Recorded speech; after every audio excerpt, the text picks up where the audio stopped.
Lisa, from Godzilla vs. Kong to Mortal Kombat, there's plenty of movies to choose from as theaters begin reopening tonight. But one was produced by a man who lives right here in North Central Florida, 98-year-old Lawrence Joffe. Well, I believe it's a miracle. The Girl Who Believes in Miracles is a faith-based movie following a girl with a special gift. And it's the first movie Mr. Joffe has ever worked on. I started a new career at 92.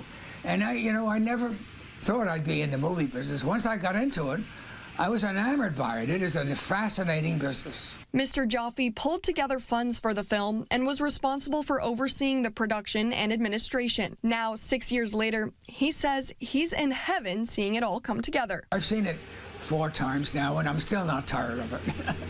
It's that kind of a movie, actually.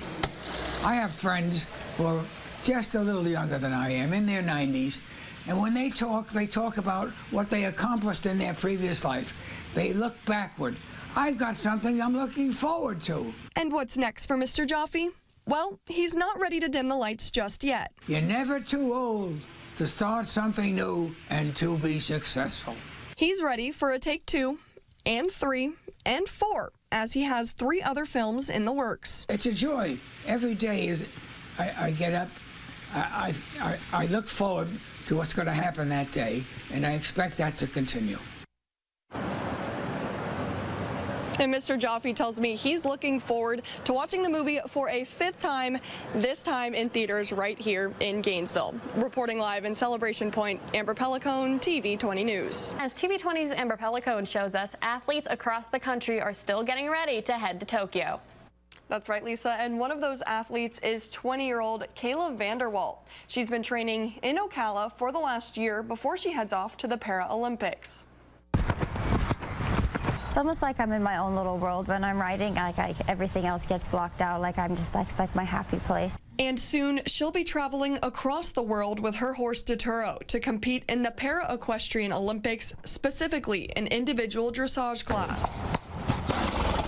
He's my big goofball. He's got a big personality. I love him. Kayla has been riding horses since she was 3, but when she turned 15, she found out she had a cancerous tumor in her left arm. After surgery and treatment, the cancer is gone, but she's left with permanent nerve damage. So I have about 30% use of my left arm from the elbow down. But her impairment hasn't stopped her from doing what she loves. She'll be one of 2 riders representing South Africa, where she was born and raised before moving to Ocala for good. I didn't think I'd get there this early in my life, I thought, this was a big opportunity for me, so I just decided to take it. And it's taken me great places. I've met awesome people, and I just think it's going to be really fun. The North Central Florida community has come together by helping her fundraise to cover the cost of her trip, price tagged at nearly $50,000. She says it'll all be worth it once her and Doturo hit the show ring. I think for the most part he will be calm. He won't have any freakouts or anything, so I'm lucky that way since he loves showing so much, and it's his favorite thing. Big atmosphere is a bit of a show off, so. And Kayla and Doturo will be leaving on Friday. The Paralympics begin on August 24th. Live in the studio, TV 20's Amber Pellicone tells us why her Christmas light display carries a special meaning for her.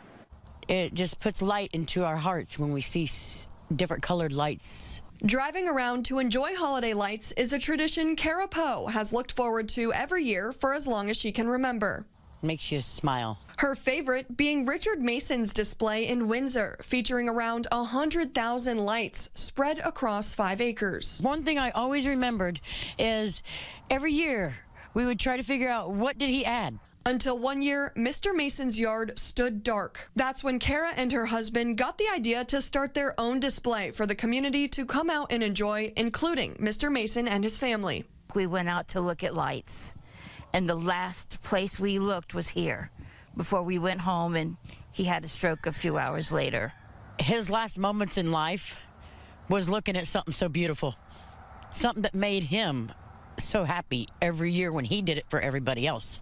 And we were able to give him that moment. Though in spirit, Mr. Mason is still helping spread holiday joy this year as the Chapman family gifted many of his decorations to the Poes. I didn't even know the man, and he didn't know that we did it because of him. Now, more than 25,000 lights fill Kara's yard for all to appreciate. It means that he is still here. that he's missing in body, but he's present in spirit. And he lives on in our hearts, but now he lives on in the decorations also. For those interested in coming out to enjoy the light display, it'll be open to the public starting tonight and running through January 6th. For more information on hours and where to park, visit our website, WCJB.com. Reporting in Hawthorne, Amber Pellicone, TV 20 News. The tree is already up. The little bear sitting in his chair. He's so soft. The holiday season is the time of year 95-year-old Marjorie Johnson looks forward to most at Oak Hammock Retirement Community. It's a very happy holiday for all of us. That was until COVID-19 shut normal operations down last year, leaving more than 400 residents to spend the holidays with no visitors. They wanted to come. I said, you can come, but you can't get in. So we were really locked in.